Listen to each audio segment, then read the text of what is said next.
السلام علیکم ناظرین، میں ہوں ناصر راجہ اور پروگرام ہے ہمارا جالے۔ ناظرین، آپ جانتے ہیں کہ پیپلز پارٹی ایک ایسی نظریاتی جماعت تھی جس کے پیچھے لوگوں نے نہ صرف اپنے آپ کو آگے لگائیں بلکہ ہر طرح سے اپنی جانیں قربان کی اور پیپلز پارٹی سے دیوانہ وار محبت کی۔ اب وہ والے جیالے جو نظریاتی جیالے تھے بہت کم رہ گئے، چند دانے رہ گئے۔ اللہ تعالیٰ ان کو صحت اور زندگی دے۔ آج ہم اسی طرح کے ایک شخصیت کے پاس آئے ہیں جن کا نام ہے سید ابرار رضوی صاحب، جو 66 میں بھٹو صاحب سے ملے تھے اور ان کی محبت کا اور ان کے رومانس کا آغاز 66 میں ہوا تھا۔ ان سے تھوڑی سی گفتگو کرتے ہیں اور جاننے کی کوشش کرتے ہیں کہ جیالہ کیا تھا اور یہ کیسے جیالہ تھے۔ السلام علیکم سر۔ وعلیکم السلام۔ ابرار صاحب کیسے ہیں آپ؟ میں فائن۔ اچھا سر، یہ بتائیے کہ آپ واقعی 66 میں بھٹو صاحب سے پہلی مرتبہ ملے؟ جی پہلی مرتبہ۔ اس وقت آپ کی ایج کیا تھی سر؟ 66 میں میں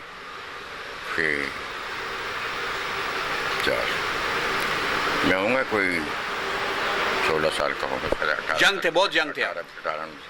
اچھا سر، بھٹو صاحب کی شخصیت جب آپ پہلی مرتبہ ملے تو ان کی شخصیت میں کیا ایسی چیز دیکھی؟ ان کی گفتگو اچھی تھی، ان کا ڈریس اچھا تھا، ان کے ویسے ہی ایک اٹریکشن تھی، کیا آپ نے محسوس کیا؟ ایسا نہیں، میں بنیادی طور پہ میں نظریاتی تھا، ٹھیک ہے، لیفٹ کا تھا۔ ٹھیک ہے۔ کیونکہ میرے باپ نے جو میری ٹریننگ کے جلسوں میں مجھے ساتھ لے جایا کرتے تھے، انہیں اس بات پر کہ یہ میں ان کا بڑا لاڈلا تھا، تو لاہور میں جلسے ہوتے تھے بعد نمازیں عشاء، اور انہیں یہ پتہ تھا کہ مجھے تنگ نہیں کرے گا اس میں، تو میری ٹریننگ بڑی بچپن سے ہوئی تھی۔ صحیح۔ تو میرے ذہن میں ایک ہی چیز تھی کہ یہ بڑا آدمی کون ہوتا ہے، یہ ہمارا حق ہے، ہم ووٹ ڈالیں اس میں۔ تو وہ پڑھتا گیا، پھر میں آیا NSF میں، DSF پہ پابندی لگا دیا ایوب خان نے، صحیح۔ تو میں آ گیا NSF نظریاتی جماعت۔ سر تھوڑا سا کیمرے کی طرف بھی دیکھیں گے، میری طرف ہو کے، اور تاکہ تھوڑا سا لاؤڈ بھی بولیں گے۔ اور اس میں سب سے بڑی بات یہ تھی کہ NSF نظریاتی طلبہ کی تنظیم تھی، بس وہی ایک سفر کا آغاز تھا۔ اچھا سر، میں یہ پوچھنا چاہتا ہوں کہ بھٹو صاحب کو جب آپ نے پہلی مرتبہ دیکھا تو آپ کے ذہن میں ان کی شخصیت کے بارے میں کیا سوال ابھرے یا کیا آپ نے محسوس کیا؟ بھٹو صاحب نے سوال تو ویسے ہی اٹریکٹیو تھا وہ بندہ۔ اچھا، ایک عجیب سی بات ہے کہ آپ کی چھٹیس کہتی ہے کہ یہ بندہ ٹھیک ہے یا غلط ہے یا 2 نمبر ہے، یہ سب پہلی اس میں ہو جاتا ہے۔ اچھا سر، پھر بھٹو کے ساتھ آپ کا رومانس چلا، پیپلز پارٹی بن گئی، آپ ان سے پہلی مرتبہ یہ جو میں ذکر کر رہا ہوں 66 میں یہ راولپنڈی ریلوے اسٹیشن میں ملے، وہ لاہور گئے، بہت ان کا استقبال ہوا۔ اچھا سر، جب پیپلز پارٹی بنی تو آپ کے ذہن میں کیا خیالات تھے کہ پیپلز پارٹی ایک کیسی جماعت ہوگی، عوام کے لیے کیا کرے گی؟ کیا اس توقعات وہ پوری اتری؟ پوری اتری۔ میں آپ کو ایک بات بتا دوں آج، اور بڑی ذمہ داری سے یہ بات کہہ رہا ہوں، کسی اس کے حوالے سے نہیں بات کر رہا۔ میں آپ کو ایک چھوٹا سا واقعہ بتاتا ہوں، اس سے لگا دیں کہ ہم کتنے سچے تھے۔ ہمارے شہر میں مثال کے طور پر پنڈی میں لے لیں، ہمارے پاس 3-4 اسکول تھے، بڑے کالج تھا، وہ پرائیویٹ تھے، آرگنائزیشن کے تحت چلتے تھے۔ فیض الاسلام تھا، گورڈن کالج تھا، اس طرح اور تھے۔ لیکن اس کی آڑ میں کچھ چھوٹے چھوٹے دوسرے اسکول بھی تھے جو 500 روپے لکھتے تھے سیلری، دیتے 200 تھے، 300 دیتے تھے، کبھی دیتے تھے کبھی نہیں دیتے تھے جی، اور کبھی سال بھر کے لیے نہیں اگریمنٹ کرتے تھے۔ وہ جب کہتے تھے کہ یہ سیشن ختم ہوگا، چھٹیاں ختم ہوئی تو ان کی نوکری بھی ختم ہو گئی، چھٹیاں ختم ہو گئی تو پھر دوبارہ انہیں بحال کر لیا۔ ٹھیک ہے۔ بھٹو صاحب نے یک قلم انہیں سب کچھ نیشنلائز کر لیا اور ان کو گورنمنٹ سروس دے کے ان کی روزگار کو مستحکم کر دیا۔ صحیح۔ اس سے بڑی اور کیا مثال ہو سکتی تھی؟ صحیح۔ جو پاکستان کی تاریخ میں کبھی کسی نے نہیں کیا۔ صحیح۔ اور آج وہی ادارے بہت بڑے ادارے ہیں۔ صحیح۔ اچھا سر، عموماً حکومت بنتی ہے تو جب بندہ اقتدار میں جاتا ہے تو تھوڑی سی اس میں تبدیلی آ جاتی ہے۔ ایک تو اس کے ارد گرد ایسے لوگ ہو جاتے ہیں، ایک پروٹوکول کے نام پہ بہت ساری پابندیاں لگ جاتی ہیں۔ تو کیا بھٹو صاحب بھی آج کی طرح اپنے کارکنوں سے دور ہوئے یا اب سمجھتے ہیں کہ ان کے لیے رکاوٹیں پیدا ہو گئیں اور وہ جو چیزیں آپ سوچتے تھے اس میں تھوڑی سی کمی واقع ہوئی؟ نو، میں آپ کو ایک واقعہ بتاتا ہوں کہ بھٹو صاحب ہمیشہ کارکنوں سے ملتے تھے۔ ایک واقعہ جو آپ کہیں گے کہ واقعی بھٹو صاحب کنونشن 2 طرز کا کرتے تھے، ایک کارکنوں کا اور ایک پارلیمان کا۔ پارلیمان کو کہتے تھے بیٹھ کے سنو، بولنا نہیں ہے،